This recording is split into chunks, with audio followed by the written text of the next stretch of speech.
Welcome dear students, I am Mohsen Munawwar, your biology teacher for MD-CAT session।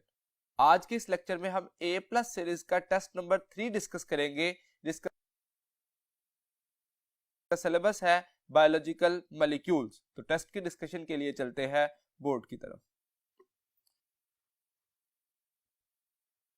हमारे test में question number 1 है, some carbohydrates are the main constituents of dash in plants and microorganisms, alpha plasma membranes, beta cell wall, charlie nucleic acids and delta ribosomes. अब question क्या है, some carbohydrates are the main constituent of dash in plants and microorganism. तो main constituent जो है वो plant के case में जो होता है वो कार्बोहाइड्रेट सेल वॉल में होता है। हम जानते हैं सेलुलोजिक सेल वॉल जो है वो बनती है इन केस ऑफ प्लांट्स, और कुछ माइक्रो ऑर्गेनिज्म में भी, जिनमें फॉर एग्जांपल हम अगर कहें बैक्टीरिया के केस में दो तरह की सेल वॉल हो सकती है, एक पेप्टाइडोग्लाइकन से होती है और एक ग्लाइकोप्रोटीन से। तो जिस वक्त ग्लाइकोप्रोटीन से बनती है तो उसमें भी हम ये बात कहते हैं कि एक्चुअली मेन कॉन्स्टिट्यूएंट जो है पेप्टाइडोग्लाइकन के केस में मेन कॉन्स्टिट्यूएंट जो है वो कार्बोहाइड्रेट होता है और उसके साथ short chain of amino acids attach होते हैं। तो इसका मतलब सेल वॉल जो है उसमें मेन कॉन्स्टिट्यूएंट कार्बोहाइड्रेट होगा प्लांट्स के केस में और बैक्टीरिया में। So right option is beta. Question number 2, which one of the following statement is incorrect about the structure given below. अब अगर स्ट्रक्चर देखें तो राइबोज का स्ट्रक्चर जो है वो बना है, अगर आप 5 कॉर्नर रिंग देखें तो इस तरह से रिंग जो है वो बना हुआ है, जिसमें कार्बन नंबर 1 है, 2, 3, 4 एंड 5। अब इस स्ट्रक्चर के अंदर हमें चूज क्या करना है कि गिवन ऑप्शन में से कौन सा। इट फॉर्म्स अ राइबोफ्यूरानोज, तो ऐसा राइबोफ्यूरानोज का स्ट्रक्चर जो है वो इसमें बनता है, ये इनकरेक्ट नहीं है। Beta, it is an Aldo sugar, तो ये एल्डो शुगर भी है, इसका मतलब ये भी इनकरेक्ट नहीं है। Charlie, it is a non reducing sugar, तो ये नॉन रिड्यूसिंग शुगर नहीं है बल्कि रिड्यूसिंग शुगर है। तो ribose is a reducing sugar, हम जानते हैं all monosaccharides are actually reducing sugar, तो ये इनकरेक्ट है। और डेल्टा ऑप्शन देखिए, it is a simple sugar, तो मोनोसैकेराइड जो है वो सिंपलेस्ट शुगर होते हैं which can not be hydrolysed into simpler one. तो इसका मतलब ये जो 5 कार्बन वाला 5 कॉर्नर्ड रिंग स्ट्रक्चर है ये बुनियादी तौर पर राइबोज है और एक रिड्यूसिंग शुगर है। तो यहां पे इनकरेक्ट होगा non reducing, Charlie will be the right option. Question number 3, point out one which is a disaccharide. Alpha glucose ये एक मोनोसैकेराइड है, बीटा माल्टोज, जी माल्टोज जो है वो 2 ग्लूकोज के सब यूनिट यानी कि 2 मोनोसैकेराइड से मिलकर बनता है, इसलिए इसको हम कंसीडर करते हैं डाइसैकेराइड। तो ये एक डाइसैकेराइड का स्ट्रक्चर कंसीडर किया जाएगा। उसके मुकाबले में एगर देखिए तो एगर एक पॉलीसैकेराइड है और काइटिन भी एक पॉलीसैकेराइड होता है, तो इसका मतलब हमें डाइसैकेराइड जो चूज करना है that is beta maltose. Question number 4, pick up common character in dihydroxy acetone and fructose. तो हमें कॉमन चूज करना है। Alpha number of carbon atoms, तो डाइहाइड्रोक्सी एसीटोन में 3 कार्बन होते हैं और फ्रुक्टोज में 6 होते हैं, इसका मतलब ये कॉमन नहीं है।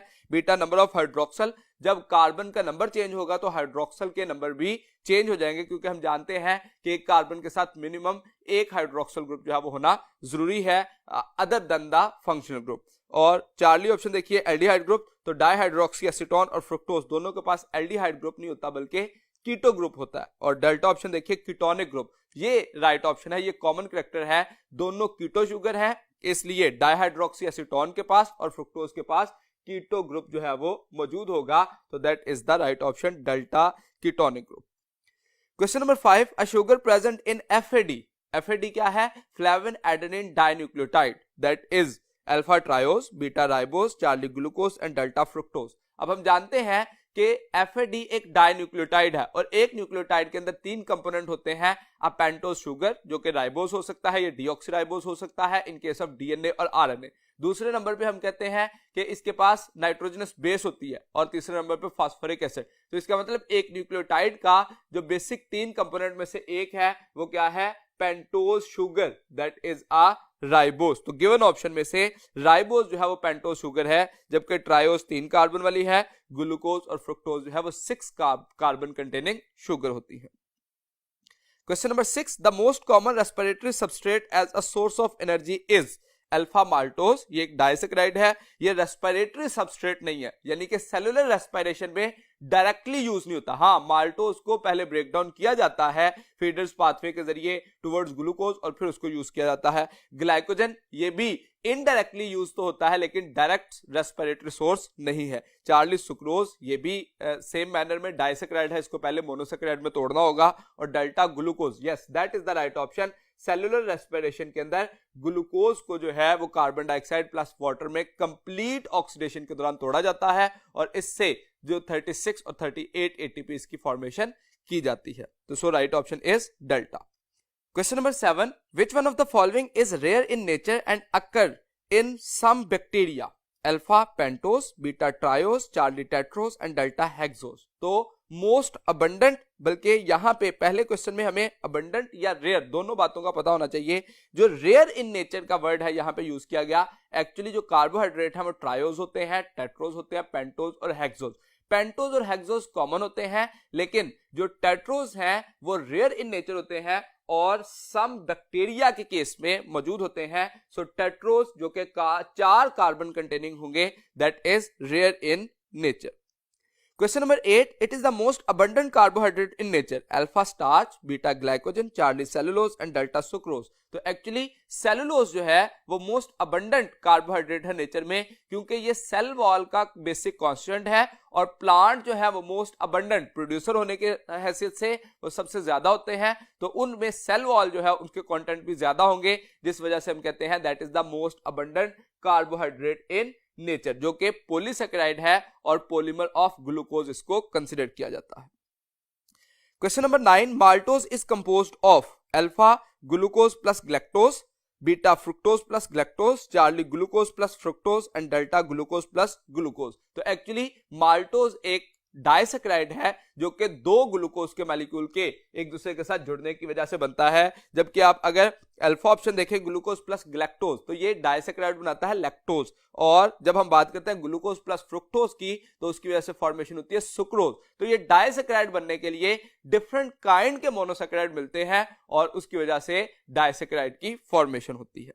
और हम ये भी जानते हैं कि ग्लूकोज एक दूसरे के साथ जब अटैच होते हैं तो उसके लिए लिंकेज कौन सा बनता है, that is a glycosidic linkage. Question number 10. Pick up the product of given blow reaction glucose plus galactose. Alpha option है सुक्रोज, अभी मैंने कहा ग्लूकोज और फ्रुक्टोज की फॉर्मेशन की वजह से सुक्रोज बनता है। ग्लूकोज एक मोनोमर है जिसका ग्लाइकोसिडिक लिंकेज जो है वो रिक्वायर्ड नहीं होता। माल्टोज के अंदर दोनों ग्लूकोज के मॉलिक्यूल ही ग्लाइकोसिडिक लिंकेज बनाते हैं, और डेल्टा में लैक्टोज जो है ग्लूकोज प्लस ग्लैक्टोज, यानी कि ग्लूकोज और ग्लैक्टोज का जब ग्लाइकोसिडिक लिंकेज बनेगा तो उसकी वजह से बनता है lactose. So right option is delta. Question number 11. Starch is present in tubers, fruits and grains but absent in animal cells. Instead, animals have a substance stored in liver and muscles known as. अब देखिए question में जो पहला part है वो सिर्फ एक explanation है, उसका इससे रिलेशन नहीं है।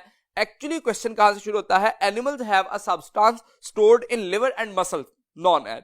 तो एक्चुअली ये यहां से आप ये बात समझ सकते हैं कि बाजुकात क्वेश्चन में हमें कुछ लेंथी क्वेश्चन दिया जाता है जिससे डिस्ट्रैक्ट किया जा सकता है कुछ इंफॉर्मेशन से, तो हमें अपने कीवर्ड की तरफ या की लाइन की तरफ पहुंचना है कि जिस बुनियाद पर हम अपना आंसर जो है वो चूज करें। तो उसने वो पूछा जो लिवर और मसल में स्टोर होता है एनिमल्स के केस में, तो that is actually a glycogen. Glycogen energy reserve है, इसको हम एनिमल स्टार्च का नाम भी देते हैं क्योंकि जो reserve of the polysaccharide plants में होता है उसको स्टार्च कहा जाता है, और उसी स्ट्रक्चर का पॉलीमर जो ह्यूमन के केस में या एनिमल में रिजर्व होता है उसको हम नाम देते हैं that is a glycogen. So right option होगा beta. Question number 12. Blood group antigen contains alpha glycolipid, beta sphingomyelin, charlie phospholipid and delta glycoprotein. Actually जो ब्लड एंटीजेंस है these are present at the surface of RBCs. तो RBC की surface के ऊपर as a receptor ये जो है वो मौजूद होते हैं जो कि एंटीबॉडी के साथ इंटरेक्शन कर सकते हैं, जिस वजह से ब्लड ग्रुप भी डिटरमिन होता है। तो ये ग्लाइकोप्रोटीन का स्ट्रक्चर जो है वो कॉन्जुगेट मॉलिक्यूल एक्चुअली होते हैं जो कि एंटीजन के तौर पर रिप्रेजेंट होते हैं और पर्टिकुलर ब्लड ग्रुप को डिफाइन करते हैं। So right option is glycoprotein.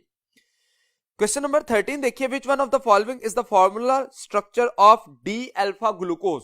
अब देखिए ग्लूकोज जो है सबसे पहले हमें ये पता होना चाहिए ये 6 कॉर्नर्ड रिंग है और इसमें 6 कार्बन जो है मौजूद है। ऑप्शन में देखिए तो अल्फा और उसके अलावा जो बीटा ऑप्शन दिया गया उसमें 5 कॉर्नर रिंग है, इसका मतलब पहले एक्सक्लूड हो गया। डेल्टा में भी जो है वो 5 कॉर्नर रिंग है, एक्सक्लूड हो गया, यानी कि राइट ऑप्शन क्या हो सकता है, अल्फा या चार्ली। अब अल्फा और चार्ली में जो ग्लूकोज है, पहली बात तो हम ये जानेंगे कि डी ग्लूकोज कब होता है और एल ग्लूकोज।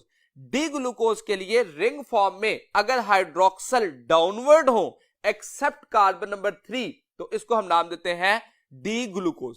और अल्फा और बीटा कब बनता है, अल्फा और बीटा के लिए जो कार्बन नंबर 1 है एनोमेरिक कार्बन जिसको नाम दिया जाता है, इस पर हाइड्रोक्सल की पोजीशन देखिए स्ट्रेट चेन में डी और एल ग्लूकोज हो सकता है जिसकी वजह से हम राइट और लेफ्ट हाइड्रोक्सल की पोजीशन कहते हैं, लेकिन अल्फा और बीटा जो है वो हमेशा रिंग फॉर्म में आएगा क्योंकि स्ट्रेट चेन में कार्बन नंबर 1 जो है उसके पास मौजूद था ऑक्सीजन एंड हाइड्रोजन, एक्चुअली इस सूरत में थी ना स्ट्रेट चेन। अब ये स्ट्रेट चेन थी और इस स्ट्रेट चेन के पास double bonded O and hydrogen, ये था कार्बन नंबर 1। जैसे ही उसने रिंग बनाया तो रिंग में आके कार्बन नंबर 1 पे भी हाइड्रोक्सल आ गया। अब पहले हम हाइड्रोक्सल की पोजीशन की बुनियाद पर डी और एल का नाम दे रहे थे in case of straight chain. Ring में आके जब कार्बन नंबर 1 पे फर्स्ट टाइम हाइड्रोक्सल ग्रुप की पोजीशन हुई तो अब हाइड्रोक्सल की लोकेशन की बुनियाद पर अल्फा और बीटा कहा जाता है। ये एक आम सा तरीका जो है वो याद रखिए, हाइड्रोक्सल की पोजीशन अगर रिमेनिंग हाइड्रोक्सल के साथ ही हो, उसी तर्ज पे हो, तो इसको हम नाम देते हैं अल्फा।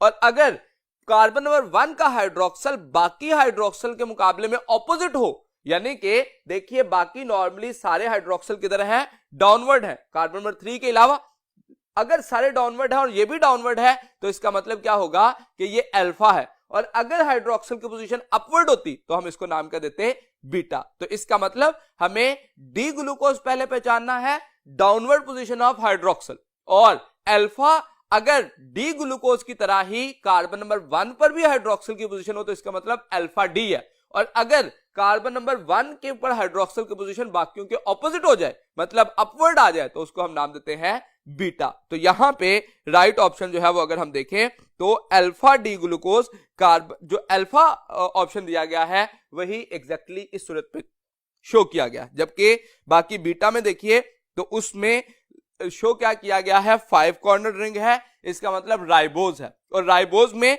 हाइड्रोक्सल क्योंकि अपवर्ड है तो इसलिए वो क्या होगा, बीटा डी राइबोज।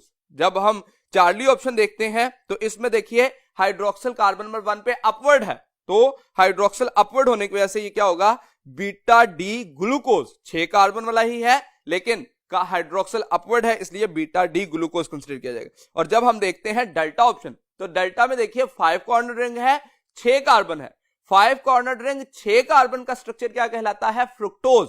और फ्रुक्टोज में भी देखिए हाइड्रोक्सल कार्बन नंबर 1 पे अपवर्ड है, तो अगर बाकियों के मुकाबले में ऑपोजिट है तो इसलिए इसको नाम क्या दिया जाता है, beta D fructose. So delta में बीटा डी फ्रुक्टोज है, तो हमें राइट ऑप्शन चूज करना था अल्फा डी ग्लूकोज। तो अल्फा डी ग्लूकोज किसमें है, अल्फा ऑप्शन में ही दिया गया।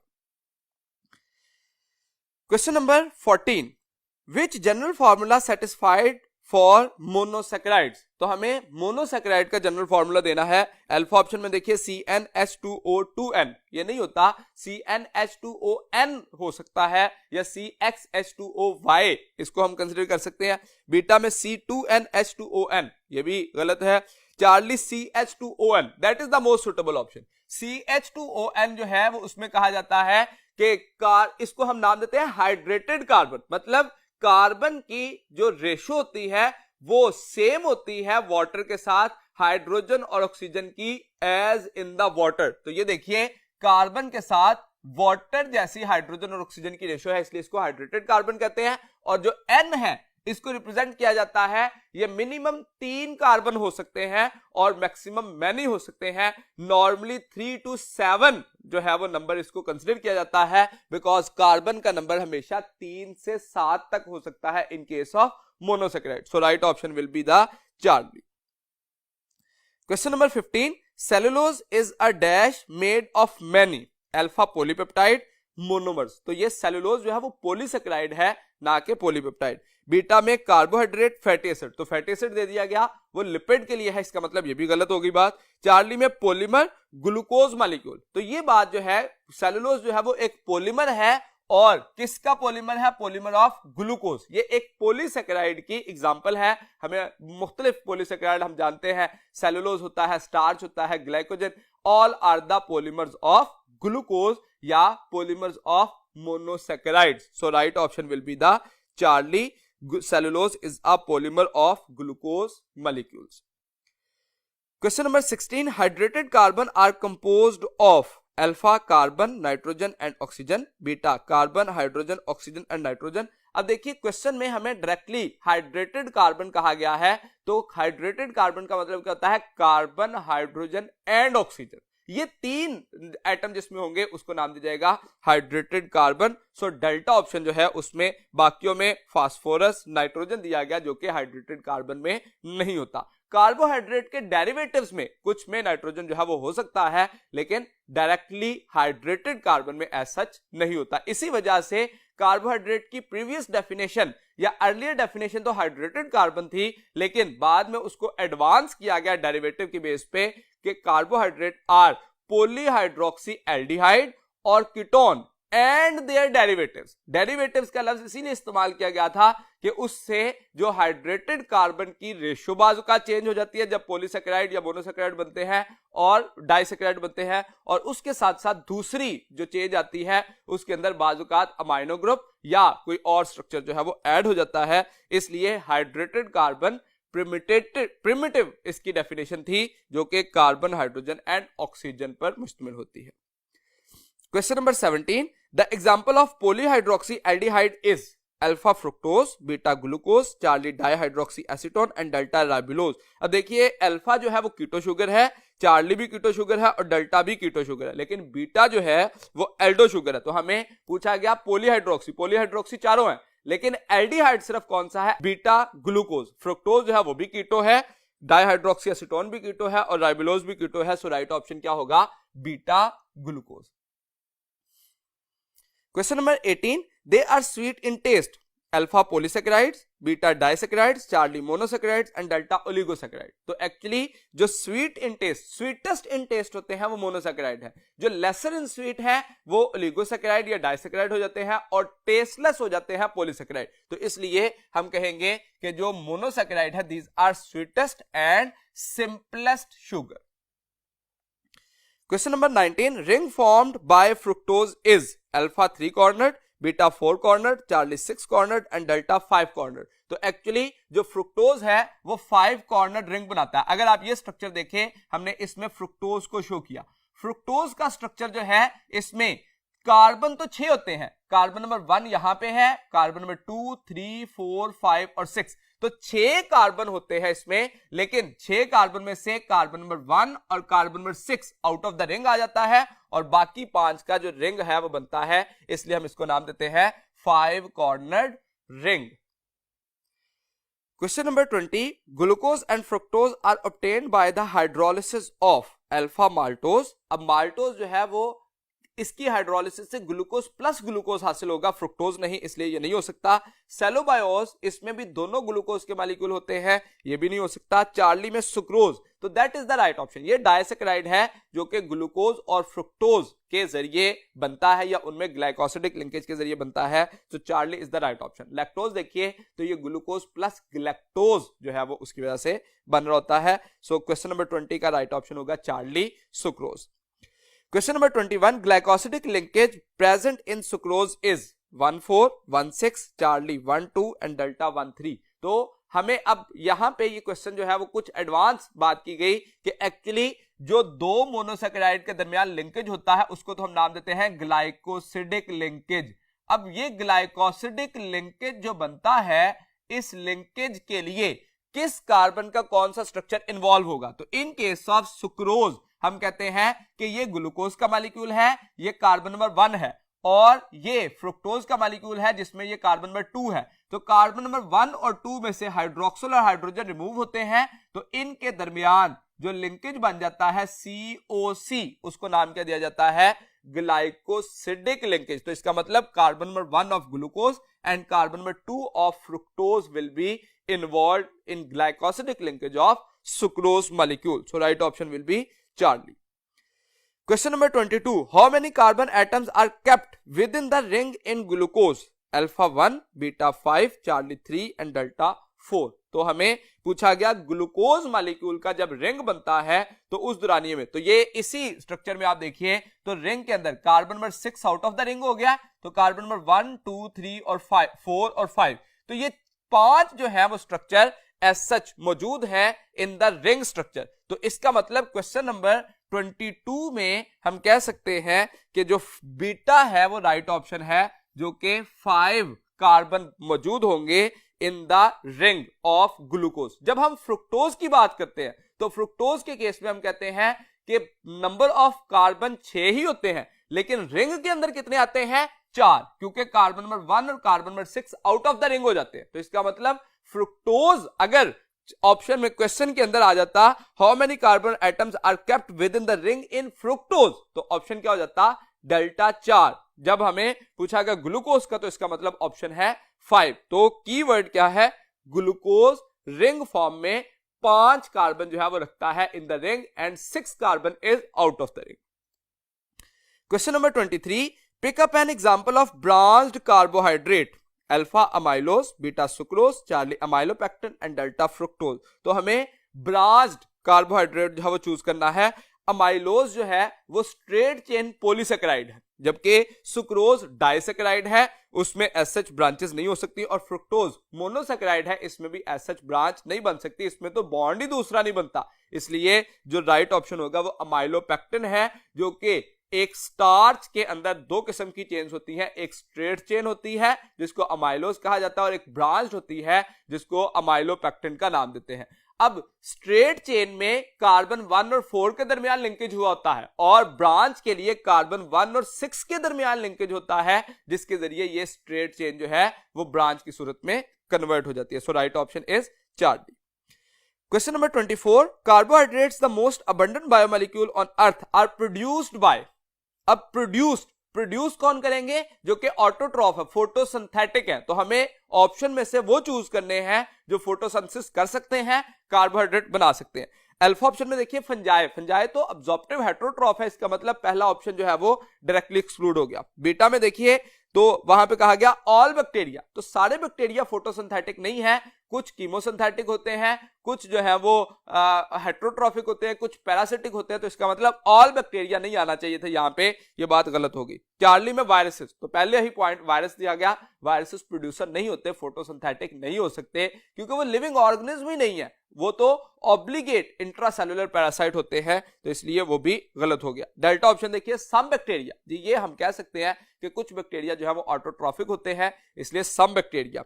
एलजी सारे ही ऑटोट्रॉफिक होते हैं। एंड ग्रीन प्लांट सेल्स, तो जो प्लांट के ग्रीन सेल्स होते हैं, जैसा कि मेसोफिल सेल्स हैं, खासतौर पर लीव्स में मौजूदा सेल्स हैं, वो खासतौर पर रिस्पॉन्सिबल होते हैं फोटोसिंथेसिस के लिए। इसका मतलब डेल्टा जो है वो मोस्ट सुटेबल ऑप्शन है। और some bacteria, algae and green plant cells are photosynthetic or producer of carbohydrates. Question number 25. Aldotriose differ from ketotriose with respect to alpha number of carbon atoms. अब देखिए triose है तो carbon atom तो 3 ही रहेंगे, इसलिए उसमें चेंज नहीं आता। पोजीशन ऑफ कार्बन एटम्स, तो पोजीशन ऑफ कार्बन एटम्स भी कार्बन 1, 2, 3 ही होंगे, उसमें भी चेंज नहीं है। Position of hydrogen and oxygen atoms, तो ये बात ठीक है क्योंकि फंक्शनल ग्रुप चेंज हो जाता है।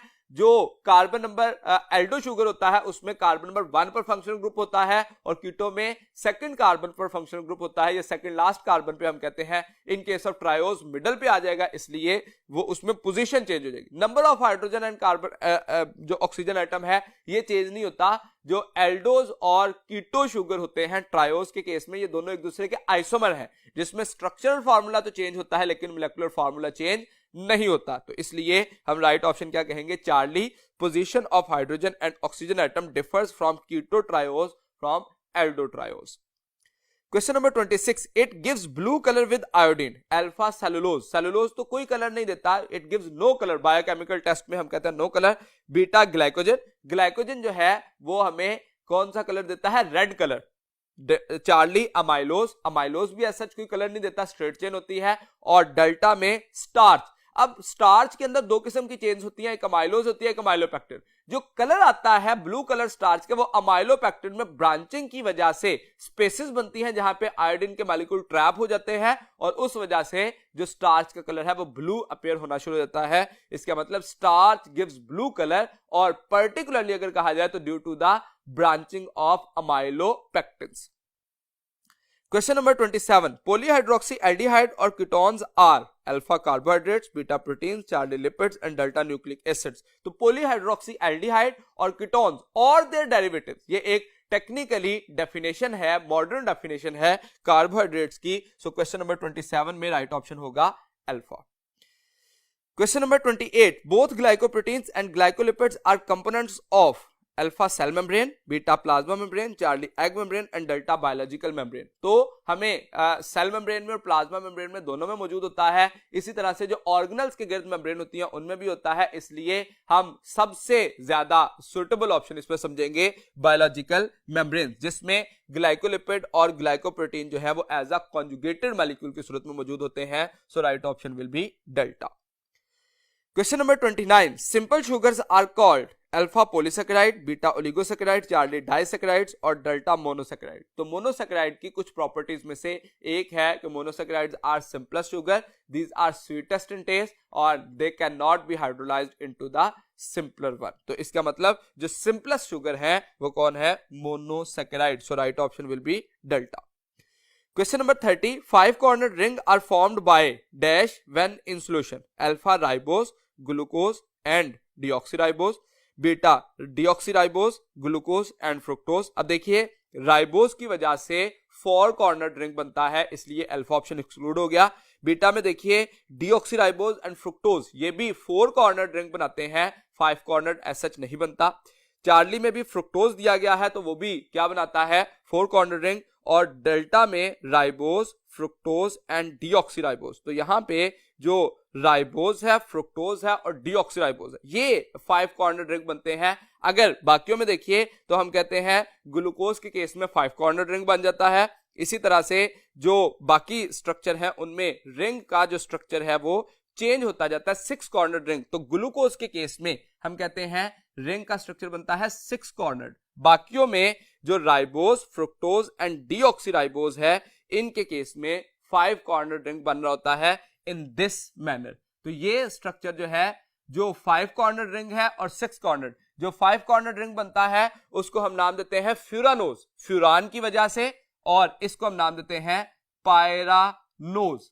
तो अगर ग्लूकोज का है तो ग्लूकोपायरानोज, और फ्रुक्टोज के केस में फ्रुक्टोफ्यूरानोज का इसको नाम जो है वो दिया जाता है। तो इसका मतलब जब भी ग्लूकोज का लफ्ज आएगा, अल्फा में भी ग्लूकोज है, सिक्स कॉर्नर्ड होगा, बीटा में भी ग्लूकोज है, सिक्स कॉर्नर्ड है, और चार्ली में ग्लैक्टोज है जो कि सिक्स कॉर्नर्ड है, जबकि डेल्टा में राइबोस, फ्रुक्टोज एंड डीऑक्सीराइबोस तीनों में ही फाइव कॉर्नर्ड रिंग मौजूद होगा।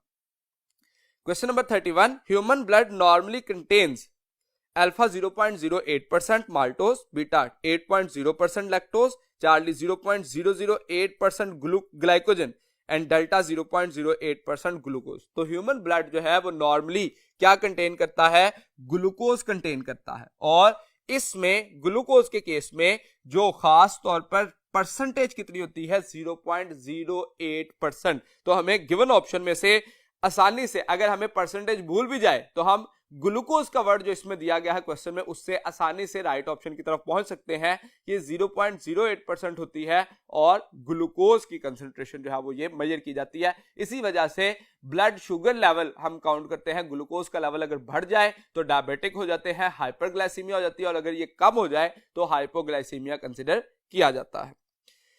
Question number 32, it gives red colour with iodine, alpha amylose, beta amylopectin, Charlie glycogen and delta cellulose. तो देखिए अमाइलोज और अमाइलोपेक्टिन जो है वो स्टार्च की ब्रांचेस हैं जो कि रेड कलर की बजाय ब्लू कलर देता है, इसलिए ये नहीं हो सकता। सेलुलोज जो है वो नो कलर विद आयोडीन, उसकी वजह से कोई कलर नहीं आता, जबकि ग्लाइकोजन की वजह से रेड कलर जो है वो शो होता है। So right option will be the charlie. Question number 33 के लिए चलते हैं नेक्स्ट बोर्ड की तरफ।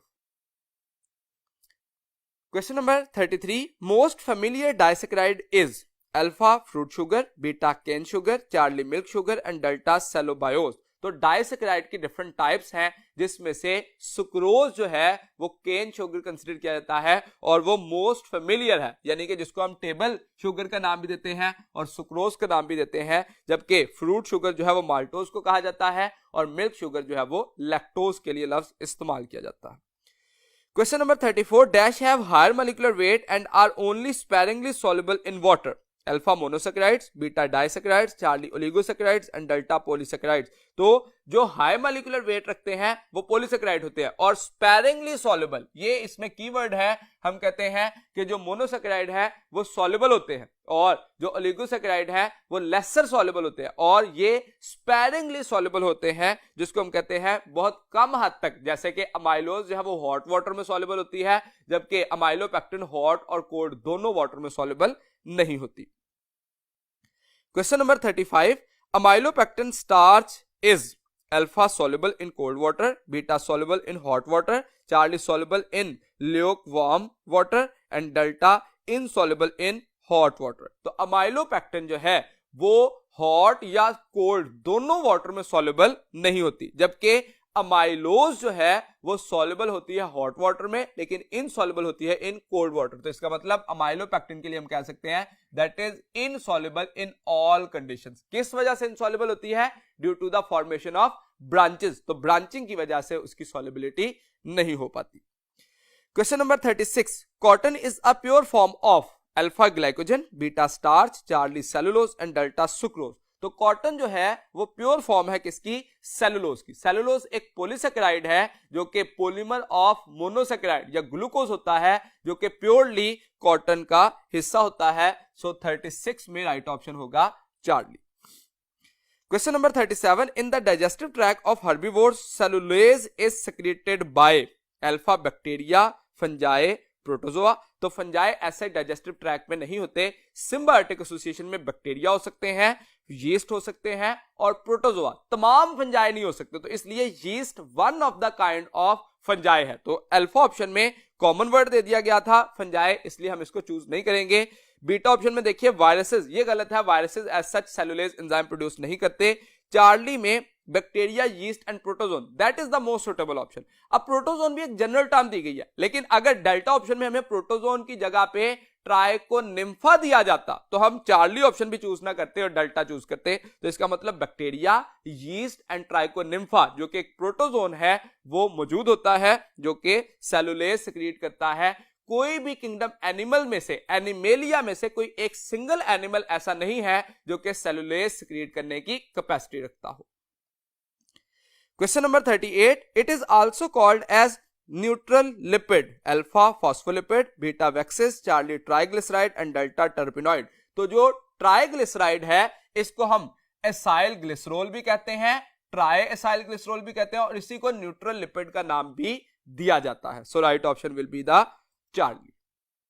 Question number 39, phospholipids are derivative of alpha fatty acid, beta acyl glycerol, charlie phosphatidic acid and delta waxes. तो फॉस्फोलिपिड्स डेरिवेटिव है किसके? Phosphatidic acid के। ये बड़ा इंपॉर्टेंट पॉइंट है, याद रखिए कि एक ग्लिसरॉल का मॉलिक्यूल जो है वो अटैच होता है फर्स्ट फैटी एसिड के साथ, फिर सेकंड कार्बन भी फैटी एसिड के साथ और तीसरा अटैच होता है फास्फोरिक एसिड के साथ। जब फास्फोरिक एसिड के साथ अटैचमेंट होगी तो इसको नाम दिया जाएगा फास्फोटाइडिक एसिड। और एक फास्फोटाइडिक एसिड जब एक नाइट्रोजनस बेस के साथ यानी कि कोलिन के साथ अटैच हो जाए तो इसको नाम क्या दिया जाता है? फॉस्फेटिडाइल कोलिन या फॉस्फोलिपिड। जैसे मैंने ये कोलिन का स्ट्रक्चर जो है वो यहां पे लिखा, और कोलिन एक से हाइड्रोजन और एक से हाइड्रोक्सिल की रिमूवल की वजह से इनके दरमियान बॉन्ड बन जाएगा और इसको नाम क्या दिया जाएगा? Phosphatidyl choline. इसी तरह से अगर नाइट्रोजनस बेस जो है कोलिन चेंज हो तो फॉस्फेटिडाइल एथेनॉल अमीन हो सकता है या फॉस्फेटिडाइल सेरीन हो सकता है। तो इसका मतलब यह हुआ कि एक फॉस्फोटाइडिक एसिड के साथ जब नाइट्रोजनस बेस मिलती है तो इसको नाम क्या दिया जाता है? फॉस्फोलिपिड, जो कि एक स्ट्रक्चरल कंपोनेंट है प्लाज्मा मेम्ब्रेन्स का। Question number 40, lipid stored high amount of energy as compared to the equal amount of carbohydrates because of high proportion of dash bonds alpha CN। तो CN एज सच लिपिड में नहीं होते, CN तो peptide bond है कि बनाने के लिए इस्तेमाल होता है प्रोटीन के केस में। Beta CH that is the right option. CH जो है वो पोटेंशियल सोर्स ऑफ एनर्जी वाला बॉन्ड है और इस बॉन्ड के टूटने की वजह से हाई एनर्जी रिलीज होती है, जबकि C बॉन्ड एज सच ये नहीं होता और CO बॉन्ड। अब हमारी बुक में 2 पॉइंट जो है वो इससे रिलेटेड कहे गए कि जो लिपिड्स हैं वो डबल एनर्जी क्यों अटेन करते हैं। 2 वजूहात है, एक high proportion of CH bond and low proportion of oxygen. Oxygen की प्रोपोर्शन कम होती है और CH बॉन्ड की प्रोपोर्शन जो है वो ज्यादा होती है, जिस वजह से हम कंसीडर करेंगे यहां पे beta most suitable option. Question number 41, which one of the following is an example of unsaturated fatty acid. Alpha butyric acid ये एक सैचुरेटेड है जिसमें कोई डबल बॉन्ड नहीं होता। बीटा ओलिक एसिड ये 18 कार्बन कंटेनिंग मॉलिक्यूल है, फैटी एसिड है, जिसमें कार्बन नंबर 9 और कार्बन नंबर 10 के दरमियान डबल बॉन्ड मौजूद होता है, जिस वजह से हम इसको अनसैचुरेटेड का नाम देते हैं। सैचुरेटेड में कार्बन एटम्स के दरमियान सिंगल बॉन्ड हमेशा होता है, वो सैचुरेटेड है, और अगर कार्बन एटम्स के दरमियान डबल या ट्रिपल कोवलेंट बॉन्ड हो तो उसको हम नाम क्या देते हैं, अनसैचुरेटेड फैटी एसिड। और हम ये भी बात जानते हैं कि एक कार्बोहाइड्रेट के एक जो मॉलिक्यूल बनता है फैटी एसिड का, उनमें हमेशा कार्बन नंबर 2 और 3 या ऑनवर्ड किसी भी कार्बन के दरमियान एक डबल बॉन्ड हो सकता है, 2, 3 या अप टू 6 डबल बॉन्ड जो है वो हो सकते हैं। जितने ज्यादा डबल बॉन्ड होंगे उतनी अनसैचुरेशन बढ़ती जाएगी। अब बाकी ऑप्शन देखिए, पामेटिक एसिड ये 16 कार्बन कंटेनिंग फैटी एसिड है लेकिन सैचुरेटेड है। एसिटिक एसिड 2 कार्बन कंटेनिंग है लेकिन सैचुरेटेड है, तो इसका मतलब बाकी सारे सैचुरेटेड है। और कार्बन नंबर 9 और 10 में ओलिक एसिड में डबल बॉन्ड होने की वजह से वो अनसैचुरेटेड हो जाता है।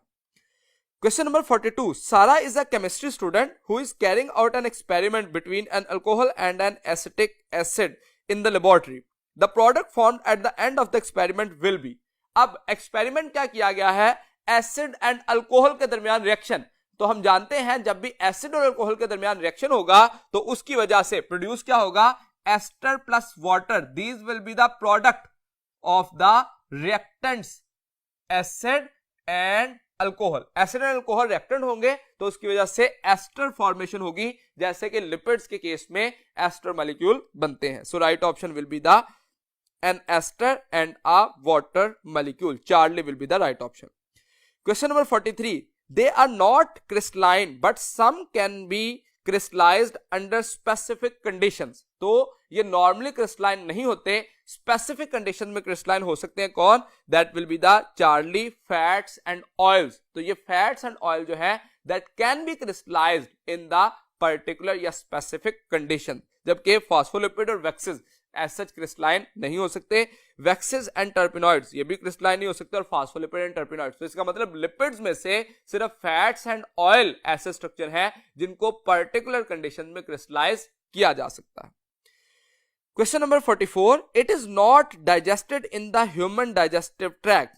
Alpha cellulose, beta glycogen, Charlie maltose and delta starch. तो क्वेश्चन नंबर 44 में हमें पूछा गया कौन सा ऐसा मॉलिक्यूल है जो कि पॉलीसेकेराइड है या डाइसेकेराइड है या कार्बोहाइड्रेट है जो कि डाइजेस्ट नहीं हो सकता, तो दैट इज सेलुलोज। क्यों नहीं हो सकता, क्योंकि ह्यूमन के पास या एनिमल्स के पास सेलुलेज एब्सेंट होता है। तमाम किंगडम एनिमेलिया के तमाम इंडिविजुअल के पास, इवन के हर्बीवोर्स के पास भी सेलुलेज एंजाइम प्रोड्यूसिंग कैपेसिटी नहीं होती। हर्बीवोर्स चारा खाते हैं, उसमें सेलुलोज मौजूद होती है, तो उसको डाइजेस्ट करने के लिए उनके डाइजेस्टिव ट्रैक्ट के अंदर प्रोटोजोन, यीस्ट या कुछ बैक्टीरिया मौजूद होते हैं जो कि उसको डाइजेस्ट करने में उनको हेल्प करते हैं। तो इसका मतलब सेलुलेज एंजाइम नहीं होता, जिस वजह से सेलुलोज को डाइजेस्ट नहीं किया जा सकता। Question number 45. A phosphatidic acid upon combining with choline gives rise to alpha sphingolipid, beta neutral lipid, charlie phospholipids and delta fatty acid. अब देखिए हमने एक प्रीवियस क्वेश्चन में भी कहा कि फास्फोटाइडिक एसिड जो है जब उसके साथ कोलिन मिलेगी तो फॉस्फेटिडाइल कोलिन या फॉस्फोलिपिड की फॉर्मेशन होगी। तो इसका मतलब 45 में चार्ली राइट ऑप्शन होगा। फॉस्फोलिपिड कॉमन टर्म है और फॉस्फोलिपिड जो है फॉस्फेटिडाइल कोलिन हो सकता है, फॉस्फेटिडाइल एथेनॉल अमीन हो सकता है या फॉस्फेटिडाइल सेरीन हो सकता है, जो कि डेरिवेटिव ऑफ फॉस्फोटाइडिक एसिड है। Question number 46, pick up smallest fatty acid is alpha oleic acid, beta palmitic acid, Charlie butyric acid and delta acetic acid. तो गिवन ऑप्शंस में से जो स्मॉलेस्ट है वो 2 कार्बन कंटेनिंग है एसिटिक एसिड, जिसका formula अगर हम देखें तो ये CH3COOH होता है, जबकि इन्हीं ऑप्शन में से अगर कहा जाता पिक अप द लार्जेस्ट या लॉन्गेस्ट फैटी एसिड तो हम कहते हैं दैट इज ओलिक एसिड, क्योंकि उसके पास 18 कार्बन है। इन गिवन ऑप्शन में से 18 कार्बन उसके पास होते हैं, तो ओलिक एसिड लॉन्गेस्ट है अमंग द गिवन ऑप्शंस और स्मॉलेस्ट है एसिटिक एसिड, जबकि पामिटिक एसिड में हम कहते हैं 16 कार्बन होते हैं और ब्यूटारिक एसिड में 4 कार्बन मौजूद होते हैं। Question number 47, they are frequently associated with membranes, alpha phospholipids, beta phosphatidic acid, charlie lecithin and delta phosphatidyl choline. तो फ्रीक्वेंटली एसोसिएटेड होते हैं फॉस्फोलिपिड्स। अब फॉस्फोलिपिड जो है ये लेसिथिन भी हो सकते हैं और इन्हीं को फॉस्फेटिडाइल कोलिन का नाम भी दिया जाता है, मतलब फॉस्फेटिडाइल कोलिन को दूसरा नाम लेसिथिन दिया जाता है और इनको कॉमनली फॉस्फोलिपिड्स का नाम दिया जा सकता है। इसलिए हम लेसिथिन और फॉस्फेटिडाइल कोलिन में से जनरल ऑप्शन को चूज करेंगे, that will be the phospholipids. Question number 48, if in lipids there is high proportion of unsaturated fatty acids then it will be alpha oil, beta waxes, Charlie phenols and delta fats. अब पूछा क्या गया, high unsaturated fatty acid, जितने unsaturated fatty acid होंगे उतना solidify होने के chance जो है वो कम होते जाएंगे। तो इसका मतलब अनसैचुरेटेड फैटी एसिड है so it will be oil. जितने ज्यादा सैचुरेटेड फैटी एसिड होंगे तो वो सॉलिड होना शुरू हो जाएगा रूम टेम्परेचर पे, इसलिए उसको नाम क्या दिया जाएगा, फैट। तो फैट और ऑयल में डिफरेंस ये था, फैट्स के पास सैचुरेटेड फैटी एसिड होते हैं, मोस्टली एनिमल्स में होता है, और ऑयल जो है वो अनसैचुरेटेड फैटी एसिड रखते हैं और मोस्टली प्लांट के केस में होता है, इसलिए प्लांट से हम ऑयल एक्सट्रैक्ट करते हैं। तो इसलिए राइट ऑप्शन होगा क्या, alpha oil. Which one of the following contain even number of carbon atoms? Question number 49 में हमें कीवर्ड क्या कहा गया कि गिवन ऑप्शन में से कौन सा structure even number of carbon रखता है। तो अल्फा वैक्सिस, वैक्सिस में तो ऑड नंबर ऑफ कार्बन होते हैं 25 to 35, इसलिए ये नहीं हो सकता। बीटा लिपिड्स, लिपिड्स एक जनरल टर्म है, उसमें वैक्सिस भी आते हैं, एसाइल ग्लिसरॉल भी आते हैं, टर्पिनॉइड्स भी आते हैं। बाकी ऑप्शन देखिए कार्बोहाइड्रेट्स, तो कार्बोहाइड्रेट के केस में 3, 4, 5, 6 और 7 यानी कि इवन और ऑड दोनों किस्म के हो सकते हैं। डेल्टा में देखिए फैटी एसिड, तो फैटी एसिड गिवन ऑप्शन में सब मोस्ट सुटेबल है। क्यों? क्योंकि इसमें कितने कार्बन हो सकते हैं, मिनिमम 2 और मैक्सिमम 30, 2 to 30 कार्बन होते हैं और ये 2, 4, 6, 8, 10 टू ऑनवर्ड 30 इवन नंबर में होने चाहिए। So right option will be the delta. Question number 50, solubility of fatty acids in organic solvent and their melting point increases with increasing the alpha number of acid groups in chain, beta number of oxygen atoms in chain, Charlie number of hydrogen atoms in chain and delta number of carbon atoms in chain। Actually number of carbon atoms change होने की वजह से hydrogen और oxygen के atoms भी जो है वो चेंज हो जाएंगे या उनके नंबर इंक्रीज हो जाएंगे, लेकिन मेल्टिंग पॉइंट और सॉलिबिलिटी डायरेक्टली प्रोपोर्शनल होती है किसके, number of carbon atoms in the chain. तो जिसमें कार्बन एटम्स की तादाद जैसे जैसे बढ़ती जाएगी सॉलिबिलिटी और मेल्टिंग पॉइंट ऑफ द जो सॉल्वेंट है वो इंक्रीज होता जाएगा। सो राइट ऑप्शन क्या होगा, delta, number of carbon atoms in a chain. यहां तक हमारी आज की टेस्ट की डिस्कशन कंप्लीट हुई। उम्मीद है कि मैं अपनी बात आपको समझाने में कामयाब रहा। अगले लेक्चर तक के लिए दीजिए इजाजत। अल्लाह हाफिज।